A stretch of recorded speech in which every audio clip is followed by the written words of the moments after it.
Praise the lord. సకల ఆశీర్వచన స్తోత్రములకు మించిన క్రీస్తు యేసు నామమునకు సర్వ ఘనత మహిమ ప్రభావములు యుగయుగములు కలుగును గాక. మీకు సమాధానము సంతోషము ఆనందము సమృద్ధిగా కలుగును గాక. ఈ దినపు యేసయ్య జీవపు మాట యెషయా ప్రవచన గ్రంథం 35వ అధ్యాయం 9వ వాక్య భాగం. వారు ఆనంద సంతోషము గలవారై వచ్చెదరు. యేసయ్య మీదనే ఆధారపడి ఆనుకొని ఆయన అడుగుజాడలలో నడిపించబడుచు ఆయనను మాత్రమే ప్రేమించు వారలారా, మీకు ఆనందము సంతోషము గలవారుగా ఉందురుగాక. ప్రస్తుతపు దినములలో అనేకులలో ఆత్మీయులలో దుఃఖము, వేదన, ఆవేదన, కన్నీళ్ళు, ఏడుపు జీవితములో భాగముగా నిలిచిపోయాయి. కన్యలకు కారణాలు ఎన్నెన్నో చెప్పలేని చెప్పుకోలేని పరిస్థితులలో నడిపించబడుచు దినములను గడుపుచు ఉన్నారు. ఎందరో ఆ విధముగా కనబడుచు ఉన్నారు కదా.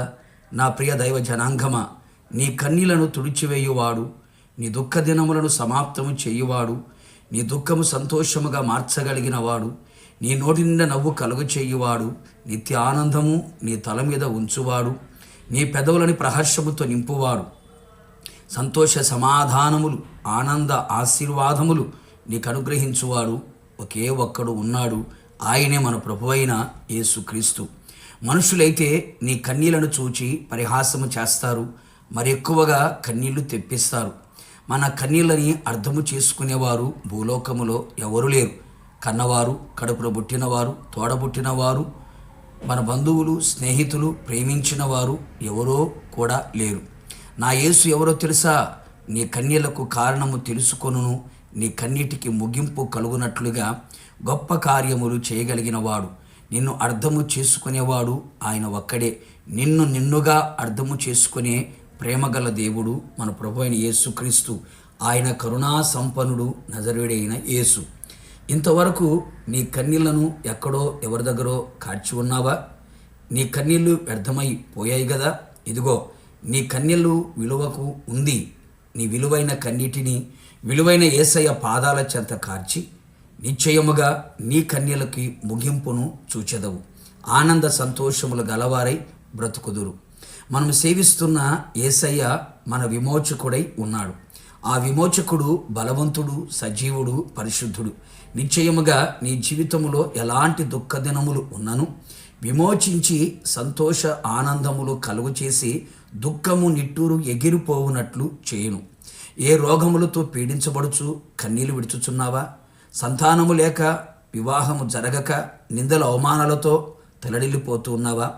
ఏమి చేసినా ఆశీర్వాదము లేక దరిద్రతను, శాపమును, లేమిని, కొరతను, కొదువను అనుభవిస్తూ ఏడుస్తూ ఉన్నావా?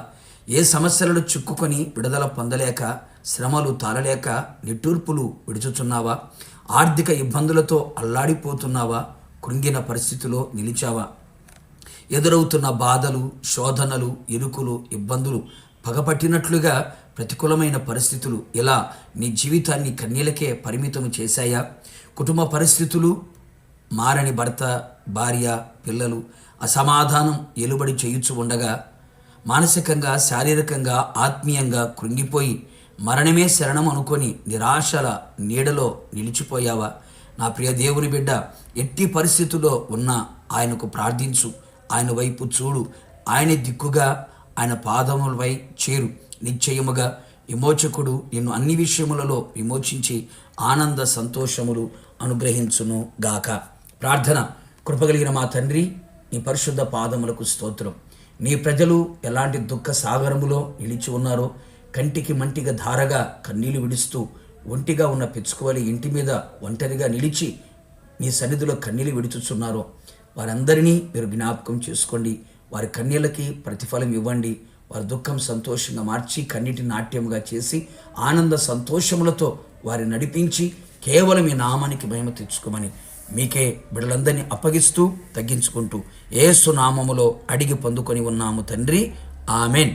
నిశ్చయముగా మీకును మీ కుటుంబ సభ్యులందరికీ ఆనంద సంతోషములు కలుగునుగాక. God bless you.